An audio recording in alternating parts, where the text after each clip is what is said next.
Good evening, Mike the MC, bringing another self-care video. Today I'm going to share with you from Gottman's book again on the principles of a happy marriage again. And I think the one that I want to start off with the first one, of course, is the love map. And I think when you hear that, you're like, what? The love map? What are you talking about, Mike the MC? Are we going to now go on like a cruise and just go and just talk about things and then do things? No, nothing like that. Not a cruise, nothing adventurous like that. No, I'm talking about something that keeps your relationship strong when you're weathering the storms, when you're having arguments, disagreements, and you want to come back to basically a foundation that got your relationship started in the first place, that got you guys grounded, and it'll help you then rekindle that love that you may be trying to figure out, where were we before all this disagreement? We were happy, right? Yeah. So this is a way to get your focus back on track and to help your relationship. So let's get this topic started.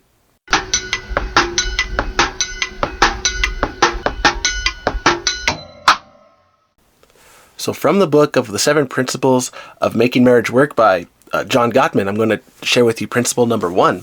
And so it's a great principle with the idea of the love map, wherein he says, okay, in contrast, emotionally intelligent couples are intimately familiar with each other's world. I call this having a richly detailed love map.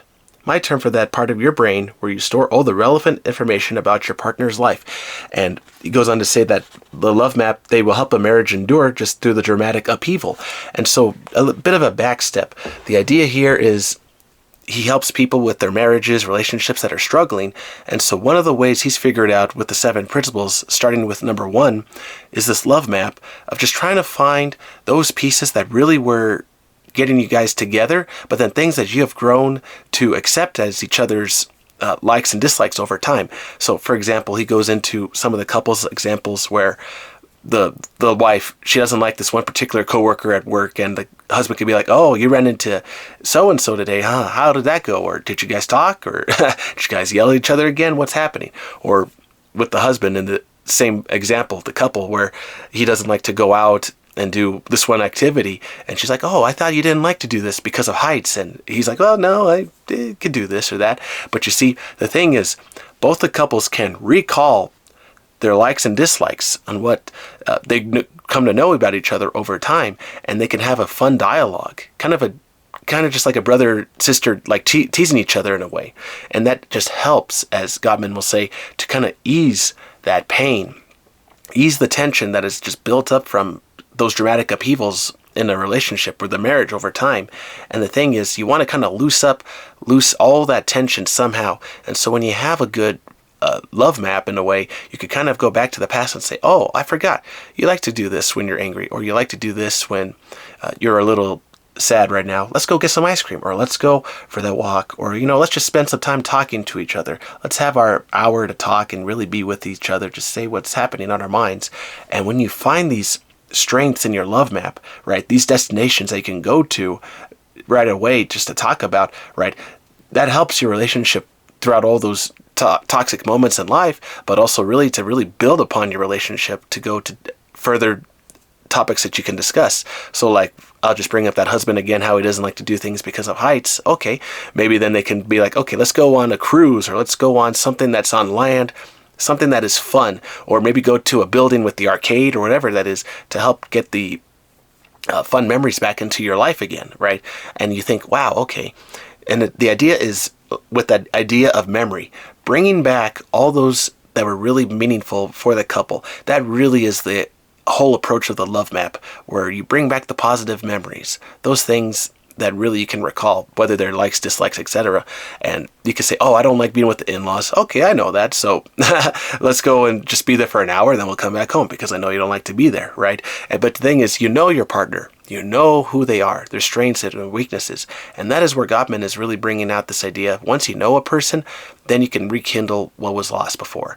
And I think I'll drive a little further with another point where if you don't have the love map at this point, if you don't have it developed at this time, he'll even say, okay, try some surveys or some questions to build that love map again. And he goes into the book on these different examples where, let me just bring this up, just bear with me a second, where you do all these different activities from the book. It's a great book, it really is, where you really just look at questions just knowing how you all are doing. Like, I feel that my partner knows me pretty well, true or false. Or I know my partner's major current worries, true or false. And the idea there is these questions that you want to know how strong of a partner you have in your relationship also, because you want to be with someone that really, you would hope, knows you, loves you, doesn't take you for granted, doesn't just throw you into the curb at the first onset of danger, right? You want someone that's strong throughout all of those hardships. Someone that can be with you in those moments where even you yourself are struggling. They come to you, they comfort you, right? Now, people will say, oh, well, you don't want someone that'll just please you, right? You don't want to be, as people say, like a beta, like, oh, I need my wife or my hubby to really be with me now because I'm in so much pain. But think of it like this. If a relationship has no ability to heal, right, then think of how is that relationship going to heal? Is it through time and space, through distance, through a little bit of a activity with each other, or do you have those moments where you talk? And I would argue it's not being beta where you're just talking with somebody just like, oh, I need help, I need pain. You can have an authentic dialogue to where you're stressing to your partner, hey, I'm in trouble right now, this is the real thing, let's have a conversation please, because I am struggling.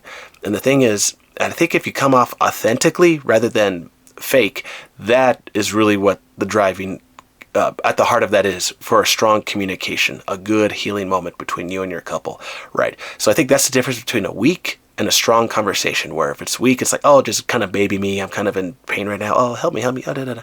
Or versus, let's talk it, let's be true and real, you and me are together to the end, let's stay with each other, and by doing that, let's have these conversations and help each other through. I trust you, you trust me, let's get this going.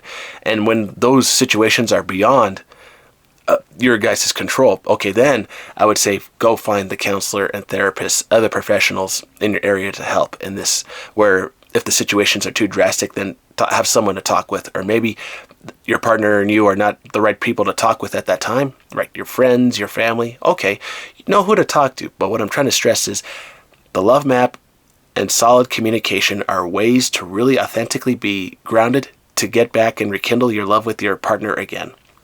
And so to me, when you have authentic conversation, that is the difference between a fake and a phony partner. And when a real partner and you talk and you really get through to the situation and listen, there you're going to have a powerful relationship that can heal and weather the storm. And so I hope you guys develop those skills from Gottman, and I hope this video finds you well for the Tuesday video. I hope you enjoy your evening, and I hope you don't give up. And remember, authentic conversation is strong and it can heal a relationship. So don't be afraid to go to the truth. All right, everybody. Hope this video finds you well. Take care. Have a good one.